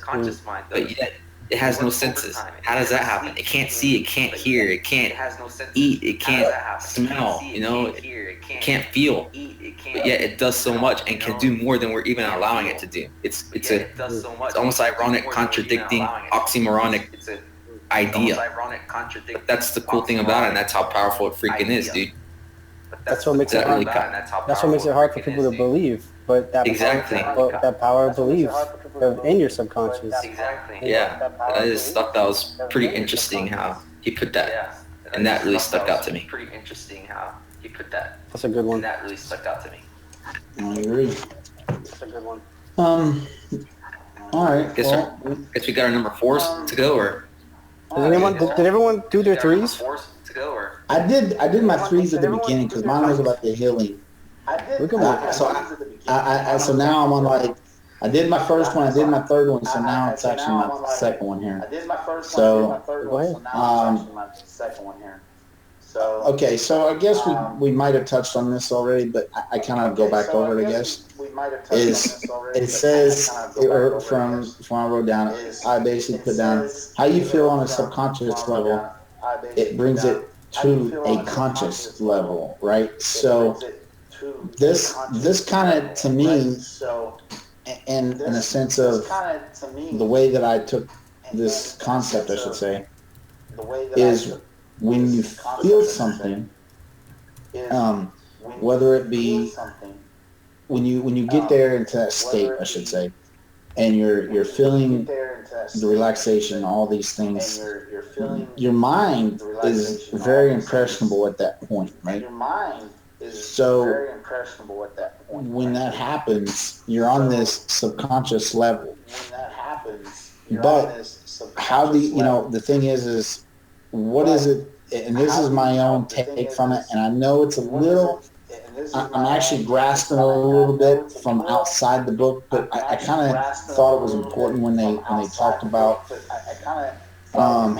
in the book. I'm trying to think, go back to this section, but it was basically, in my own term or words, I should say, it was basically talking about how the subconscious level brings it to the conscious level. So the way that I kind of took that, it kind of goes back to the hypnosis part, right? Because I think it talks about the repetitiveness of the way that when we go in there and we're on that level of thinking, or that brainwave of thinking, I should say, is that we're sitting there making those impressions. You know, if you're doing your affirmations or something other, you're making those impressions right then and there. So when you come conscious, when you come to that conscious level, you know about it, but it's not sticking unless you keep doing the repetitiveness of that. So again, this is something that I'm kind of mixing here, but that's the way that I kind of took it based on what I already know about hypnosis, what I've already perceived to learn of hypnosis, to what this is, to what it's pertaining to in the book. So I think that's what I'm trying to say is, like, it's the constant touch, right? So let's talk about something a little different, that is, and this is maybe a better way of putting it too. This is more of a marketing, right? Let's talk about marketing. So Chad, I've heard him say, and everybody says, that there's touch points when it comes to marketing, right? You got your email, you got your contact, form, and then what was it? The other one, Chad, that you say when you talk about the touch points? So I can't remember. Hand-to-hand combat. Yeah, referrals, social media. Right, all those are points of contact, right? So why is it that marketing relies around points of contact? And this is how I kind of grasp everything together, right? It's because why? Because when you're the consumer, and when you're the person who's wanting to sell your product, whatever your product may be, your service, whatever it is, you are using those touch points. It's almost like a hypnosis, because you're touching on several different levels to see different things happen. So I feel like that, now, by all means, jump in and correct me, but that's what I see, those touch points almost being as a hypnosis, which brings it back to a conscious mind at an end result, because it touches them on a subconscious level, even though they're not even realizing it. It's like reading this same sentence 3 times over. I'm gonna kind of like see if I can clarify what you're saying. I'm agreeing with you partially, but I think it's agreeing with you partially. Marketing is subliminal. The crazy thing is these motherfuckers use it to their advantage, but they won't teach you how to do it. That's the messed up part, right? But I think those points of touching points that you're talking about are more so affirmations. Okay, because that's every time you see something on a marketing platform, it's affirming what they're trying to sell. Okay, Victoria's Secret, you see a poster on the billboard, you see a commercial on TV, you see a social media ad, whatever you see, those are all opportunities for them to affirm that sexy is good, sexy to get you laid, sexy to do, stop that shit, dude, go to the restroom or something. It's nasty. I'm stuck in here. I have to stay here. But it'll just affirm it and affirm it and affirm it. So I'm gonna agree with you that it's continuous, but I think it's more of an affirmation. I don't know if it's more of the hypnosis part, but I definitely agree it's an affirmation for sure. Because I'm gonna tell you this many times.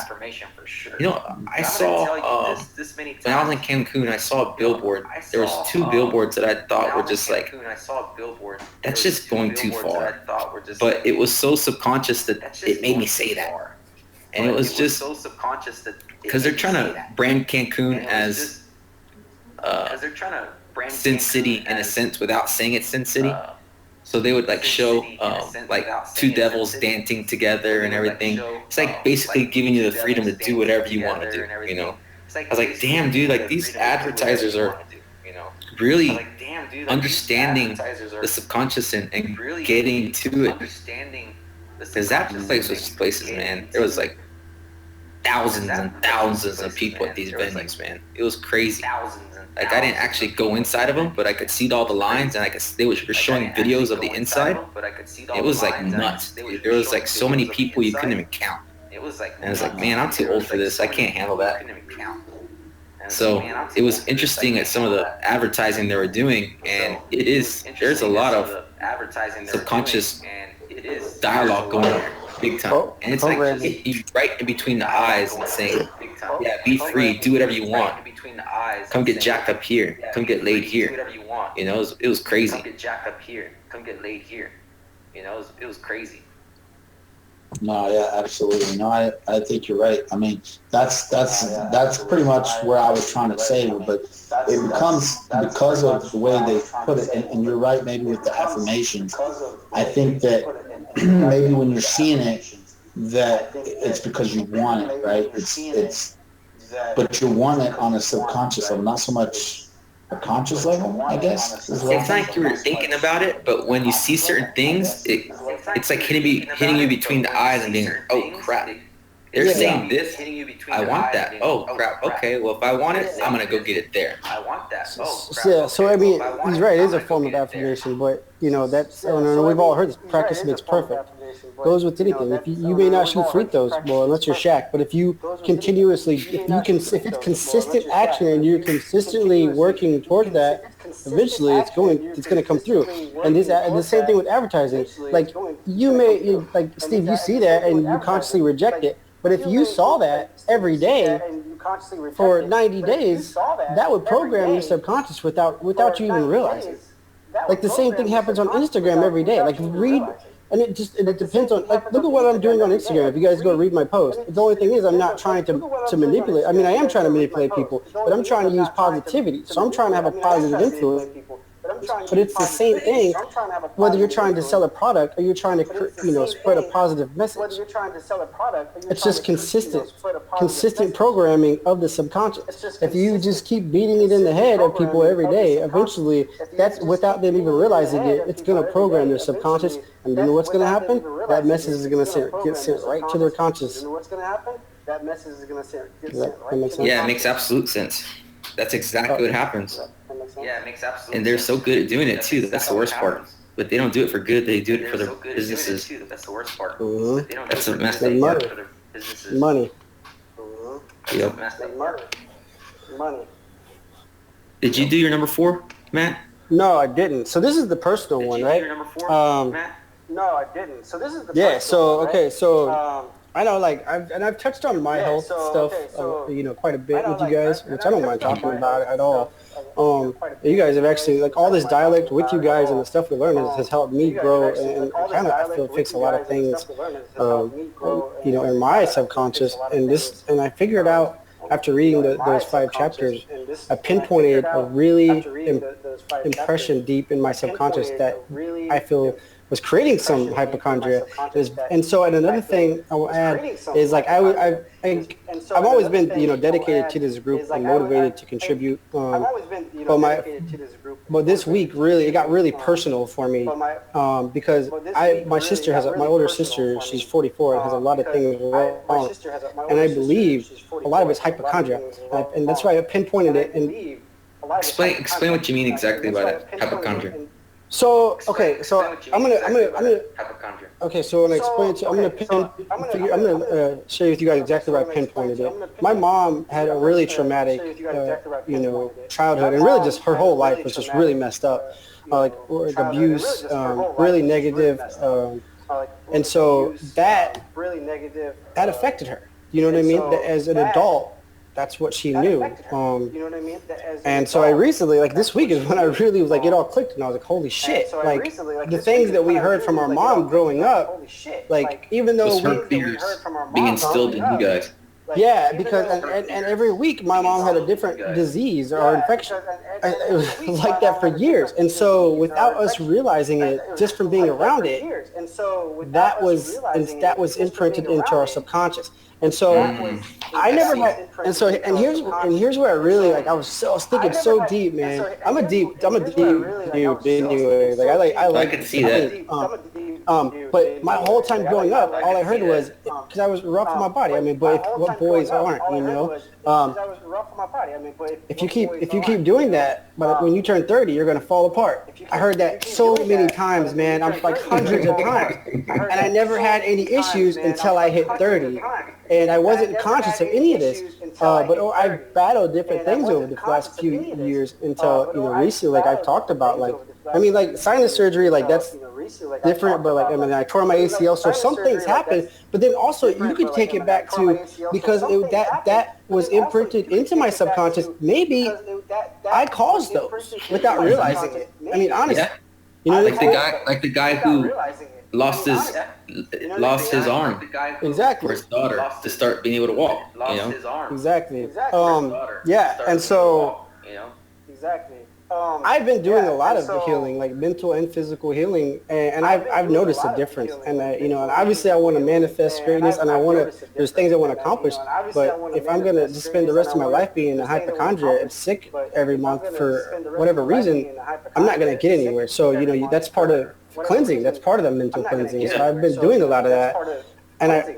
So it got really personal because like I have figured that out, and I swear like I felt so much better since I started doing meditation and hypnosis. I've been using hypnosis for this, and I feel and affirmations of course too. But my sister is having a lot of problems, so I feel like if we succeed, I shouldn't say when we succeed at what we're doing, like I can help family.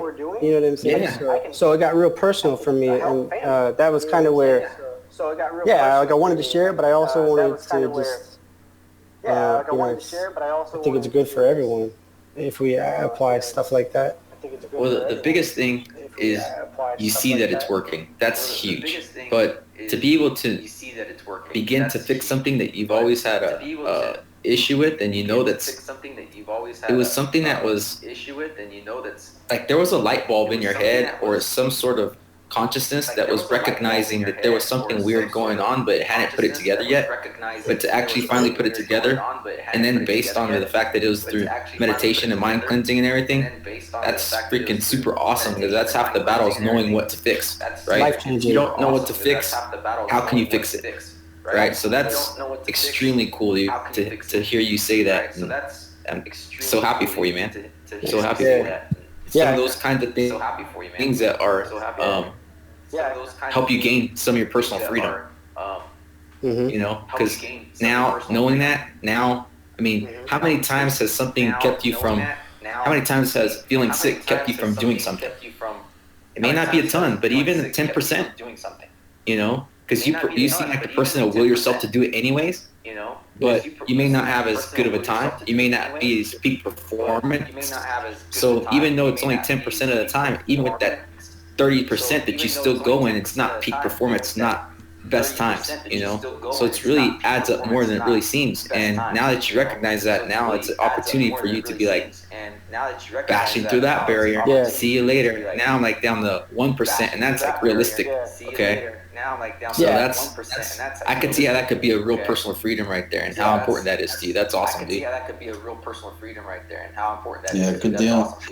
It's really good that it helped out. Especially that's like when I first started on you guys. It's like it's awesome. No, if you can gain, listen, if you can gain something personal from it, and it helped you, or like you said, Matt, you know, even if you can take that and help somebody else, and it's really nice because, like I told you, it was like an empowerment when I was telling my friend about it, you know.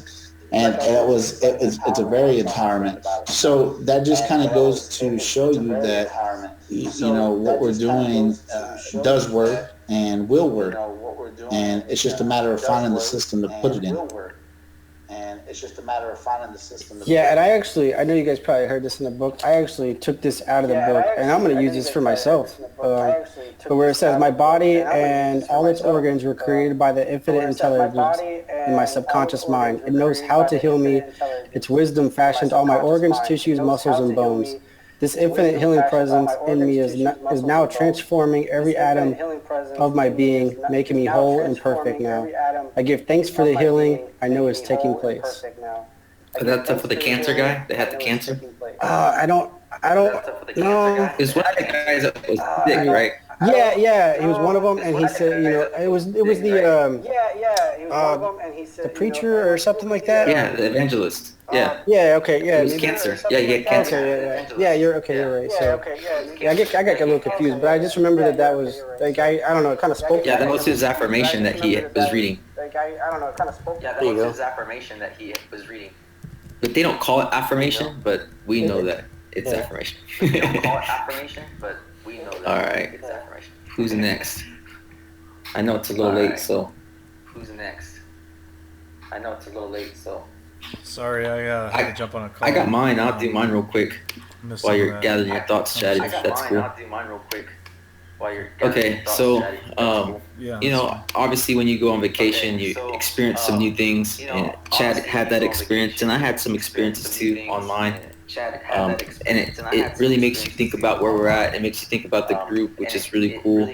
I appreciate all the texting until my phone stopped working, but I'm glad that I had a chance at least to speak to y'all a little bit.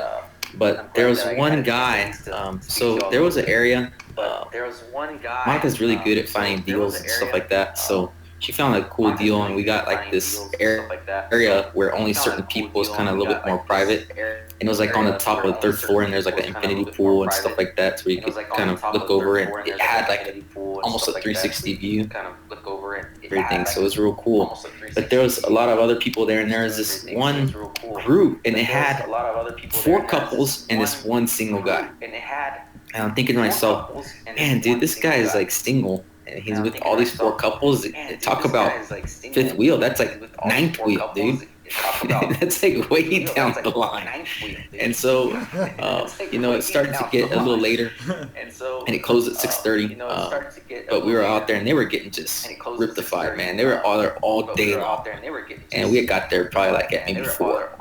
And they started playing like all this old school music, and they invited us over there to hang out with them. And like, all right, we'll go hang out with them. And so me and this guy started getting to talking, and I was asking, so what's going on? You know, he was in real estate too, commercial real estate.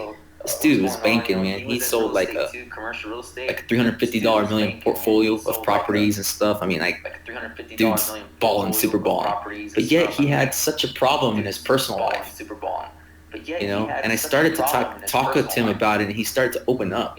I guess the reason, part of why I'm sharing this with you too, is because one of my things that I've been needing to work on is better leadership skills. And part of better leadership skills is getting to know people and getting to understand how you can help them, right?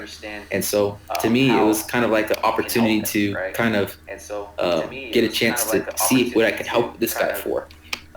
And I started to recognize that he was putting a lot of burden on himself because he made a lot of money. So he had to take care of his mom, he had to take care of his sister, and he lets them stay at his house. Like they live with him at his house, and he's like so concerned about everybody else that he's not focusing on himself. But he's not. He's doing all that not only to help his family, but he's doing it because of fear. He's fearful to meet somebody because he's fearful to have to go through the process. He's fearful to have to talk to a girl. I mean, if you got a chance to speak to this guy, you could tell he likes social skills so bad. But he's like super good with numbers, super good with real estate. You could tell right away too. It's so weird because I know even 10 years ago I had a problem with social skills in that setting, particularly with girls too. You know, so I could relate to what he was going through. But I think going through everything that we've experienced together and everything else like that, it helped me realize that he had a lot of limiting beliefs. And so I was kind of explaining to him how to overcome some of those things. And after everything's said and done, and the crazy thing, it wasn't like a 10-hour conversation. It was only maybe 20, 30 minutes. But you could tell that he had a different perspective on things. And so I hope that he'll consider some of the ideas that we discussed and everything else like that, and take that and maybe actually do something about it. His sister lives there for free at his house, and she makes 120 G's a year. She's a specialized nurse. It's like, really? You don't even charge her? Now I know it's just an excuse, dude. Now it's an excuse for sure. She could probably buy a house on her own easy. And he just lets her stay there for free because he's quote unquote taking care of them. It's BS. But that was mine. Nice. Nice. That was that's an interesting thing of how, again, that kind of goes back and circles back around, especially if you start opening up, maybe he was impressionable with something you had to say, so that alone is, it's pretty powerful when you can actually, even if you can meet a stranger and you say something, that's really powerful within itself, I think. It is. It's kind of cool. I think Steve made it impressible with good leadership skills.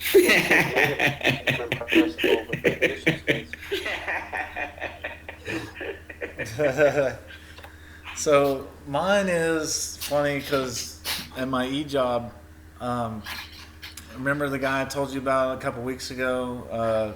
I think that he spazzes out a lot basically at work, and he's the typical middle-aged married man, got 3 kids at home. He's got a wife that nags on him. He's just like cursing when she calls. You got an update? And so you got an update? Poor guy, right? Well, huh? You got an update?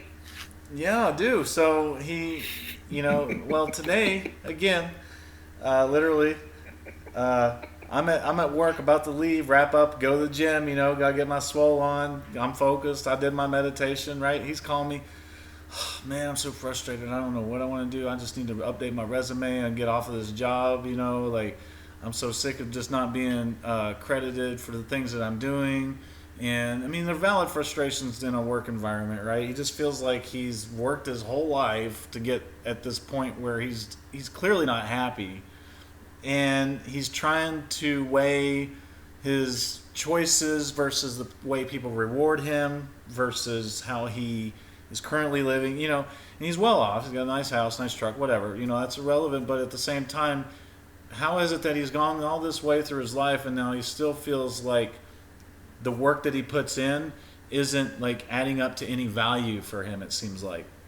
So I was like, and then he talks about this coworker that's getting on to him a lot. And I'm like, dude, I said, you're looking at this the wrong way. I said, you need to shift your perspective of how you think that things are happening to you. They're not happening to you. I said they're happening around you, and you're reacting to them in a negative manner. And I said, this is just an observation. I said, but you need to kind of like calm down and focus on the good things that are going on in your life. I said, you know what I do, Dave? He's like, what? I said, I meditate. I said I meditate, my man. I said I go every day at lunchtime. I said you need to download this app called Headspace. Hell, what's that? Oh, it does this, you know. And so Dave is a very, very private person. So for him to have these kind of conversations with me, I feel like they're for a reason, and I need to give him some tools to work with because the poor guy is going to see a therapist, and he's filling me in on these details every day, and I just see him sweating over there, you know. I'm like, oh my God, like chill, and because that's a negative energy, right? And so how do I handle that? Well, and then he literally, I mean, he's like, how do you do it? How does, you know, people say things and you just let it go off your back? And I was like, that's it, man. I said, you just got to let it go. I said, if you focus on that, that's just going to compound in your mind and it's going to cause all this turmoil. And so it was weird. I was actually like pouring into him for probably a good 10 minutes, just going on about these things, you know, and how he can clear his mind and how he can focus on new things. And I said, look, I said, if you're not happier in your environment, Dave, change it. I said, nobody else is going to be able to do that but you. I said, take your damn family with you. You know, I said, pack up. I said, if that's what you want, you know, because he's just not even happy in Texas. He's like, well, if my wife wasn't married or wasn't in a school system, I could move out of Texas. He said, if I were you, I'd go wherever the hell you want to go. Like, he's encouraging me and everything, you know. It's almost like he's vicariously living through me, which is kind of funny. I'm just like, no, dude. I said, chill. I said, just take your family, move into Dallas, move into Austin, move into another area. He's got 15 years of network engineering experience. He's teaching me everything that I don't know. So I respect him on a fundamental level, like that type of level. However, at the same time, it's kind of relationship level. Yeah, it's interesting that I have to pour in my young life into him as if, you know, it actually is helping him though. He's like, oh, okay, so I send him the app tonight, and tomorrow I get to see him and I say, hey, did you download the app? Hey, go take 10, 15 minutes to go, you know, sit over there and think about what you're going through. Think about your action, like, your decisions. Figure it out. Or lack thereof. Think about how you. I said that. I said the things that you're taking to heart, Dave, are indirect relationships to what you're assuming. Meaning that he doesn't fully. He thinks that people are out to get him. You know. Even in a work environment, he thinks people are out to get him. I was like, no, Dave, that's part of the org restructure they just did. Just because you're not as busy as you once were doesn't mean that they're taking responsibility for you because you can't do it. I said, you're in charge of a data center. I said, you mess up one digit in an IP address, you take down a whole fucking network. I said, they don't just want any Joe Blow in there. You know, I said, you're doing stuff right. And he's like, oh, okay. You know, I mean, and he's a smart guy, guys. It's just not... I'm just like, dang, like some of these basic life principles, mind games that we're dealing with on a daily basis with other people with their hetero suggestions. Very much, and he is a definition of that, you know. But I guess it's up to me to help. Hey, pass it forward, bro. Pass it forward differently. So that's my case. Hey, the more we do that, the more we have the ability to grow as individuals as well. Those are opportunities for us. Mm-hmm. And I feel opportunities for us. Well, and then in fact, one last thing is the book this book has actually encouraged it more than any other book that we've read to actually help other people. Yeah. Because because what does that do? If you're teaching somebody something, you know, and just to add to what you just said, you know, and because it makes sense as soon as you said it, it's like, think about, like literally all of us that's on here tonight, you know, Steve talked about the guy down in Mexico, and then you got yourself talking about the guy who has problems every day. You got Matt talking about, you know, like his sister and stuff like that. And then I'm over here talking about my friend that I have. I mean, so yeah, think about it. It comes full circle in that sense. So yeah, think about it. It comes full circle. Hold on one second. Yep. Hold on 1 second. Yeah, exactly. Yep. And it is funny, man. I mean, and then so here's the other thing too I could share is today, my friend I haven't talked to and I don't know. I mean, he randomly reaches out to me, and for some reason he's like, "Hey, how's it going?" I was like, "Good," you know. And he was just starting to pry. He was like, "Hey, I started investing," I bought some mutual funds. I was like, oh, okay, cool, you know. And then like he's going on. He's like, what have you been up to? And I kind of told him. I even mentioned the group. I was like, yeah, I'm on a group tonight. You know, I do this mind, doing some mind work. You know, and basically growing. And then he's like, yeah, I want more money. And then he's like, I'm not, you know, he's like, I make good money, but I want more. He lives in D.C., drives an Audi. I mean, he's doing okay. He lives in a nice, one of those contemporary apartments, you know.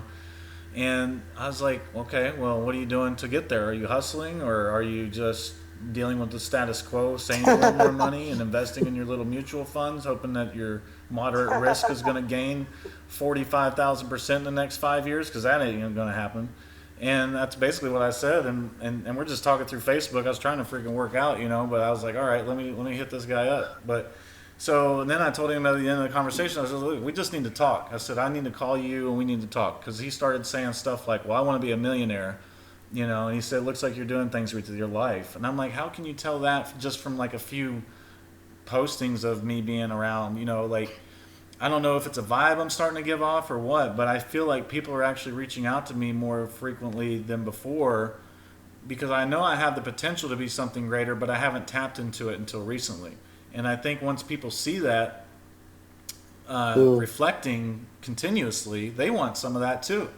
That's what it's about, you know. How are you edifying yourself without even saying anything? That is a question that could be answered just by being. You can look different. You can have a different image. You can dress differently. You can whatever. But you can also talk differently. You can act differently. And so, but I mean, that's kind of some other stuff too going on. I just walked in. I just a sense of assurance and confidence, but peace within. Assurance and confidence. That's what attracts people, man. Like when you're not braggadocious. You're not talking trash. You're just comfortable in your own skin and not negative, and have a positive energy and confident and assured. That's what's attractive. And then when people see a peaceful person within their own and stress-free and anxious-free, that's rare these days. Right? It's extremely rare. I mean, if you're on Facebook, you get anxious, you know? So to not be anxious, people can spot that out like a sore thumb. They're like, what's this guy doing? Why is he so peaceful and calm and cool and collected? Like, he must have a good life. He must be, that's maybe what you're getting is he must be wealthy because he ain't got no problems, you know? And then when you speak about, meditation and being more mentally where you want to be, that's like different too. And I think that gives also a different vibe, a different spirit, and people are attracted to that. They want to, what's funny is like the world gives us so much pressure to be normal, but yet everybody wants to be different. But they're free for being different.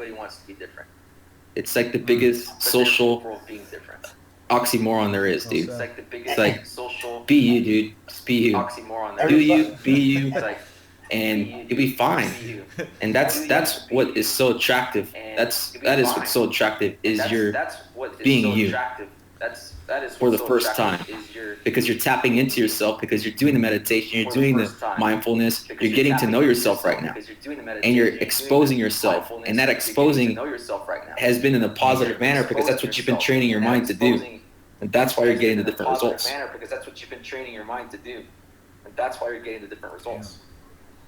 Yeah, everyone in society wants to be different, but everyone's programmed to follow the same behavior pattern. Yeah. You mind fucked yourself, Chad. Damn, son. You mind fucked yourself, Chad. Damn. I'm just like blown. All right, guys, we went a little bit long today, so it's awesome though, because that means it was a good conversation, which is good. I think this is honestly, to me, probably one of the better meetings that we've had. Awesome idea, Matt. I think everybody, this particular group of people, no offense to anybody else, but we're the ones who always inputting everything anyways, it seems like. So it was cool to kind of have a session with just you guys, and it was very productive in my opinion. One of the more productive for sure, in my opinion. Yeah. More productive for sure, in my opinion. Yeah, I wish Bobby could have made it. I did record it Yeah, though, so I hope hopefully Bobby's he on can next give some time. feedback too, and I'll publish it. Yeah, I hope Bobby's on next time. So yeah. All right, guys. Well, I guess that's it for now. I appreciate it, and just be in touch through text. Yeah, I and agree. ideas, I agree. perception, I'll and be then- more and active we for do sure need to this week since touch I'm base back in for town. crowdfunding those, Steve, Because I want to really get that going. I think that's a diamond in the rough. I think that's an opportunity that we're missing out on. Okay. And we need to put some energy towards it for sure. I think that's a diamond in the rough. I think that's an opportunity that we're missing out on. Mm-hmm. And we need Let's to see. put energy Okay, towards yeah, it we'll for just sure. have to touch base with Bobby because I don't know how much Alexis is helping we'll him. just have to touch base with Bobby because So, I don't know how much. and Alexis have you had a is chance to speak with helping Beth much, Matt? So Not since before. have you What had a was chance it? to speak 2 with weeks Beth ago, they much, called? Matt? Or what? Since we found that website, and then like I read over the website, I can make, I could extract all that important information out of it at really any time I want to. It's all there. Just focus on your part. Because there's a lot of information. It has everybody's part, I think, on there. Well, yeah, that's what I'm doing. Focus on my part. It's not my Yeah. job. There's a lot Yeah, of that's how teams information. work. It You has just do your everybody's part, part. I Yeah. think, on there. Yeah, exactly. And then, but also let's try to see if we can find secondary sources, Okay, yeah, You I'll do that. I had it. like different sites besides just the government site, because the government site's going to teach you just like the requirements, but the secondary sites are also going to teach you like tricks of the trade in a sense. You know, because they're going to want to advertise to do that service for you. What is our competition doing? You know, why are people going to their sites? We need to start looking towards that to find out what are the pitfalls of crowdfunding portals, what are the benefits, what are things that attract people to invest in the different types of portals, and what kind of portals would we want to do. You know, those are the kind of things of each of the categories that we want to try to be looking into as well. That's a whole new world for me. Yeah, Looking into as well. it is. That's a whole new Oh no, world. It's a new world for everyone else. That's why I was trying to show you the guys the list of different portals in the last meeting. You kinda get a feel for what other people are doing. Show you the guys the list of different portals in the last meeting. All right, guys. Well, I'll see y'all later, man. All right, good talking to you guys. No problem. Take it easy. Bye. All right, guys. Well, I'll see you Okay. later, man. All right, good talking to you guys. All right, man. problem. Later. Thanks, Matt. Good job. Bye. Bye. Bye.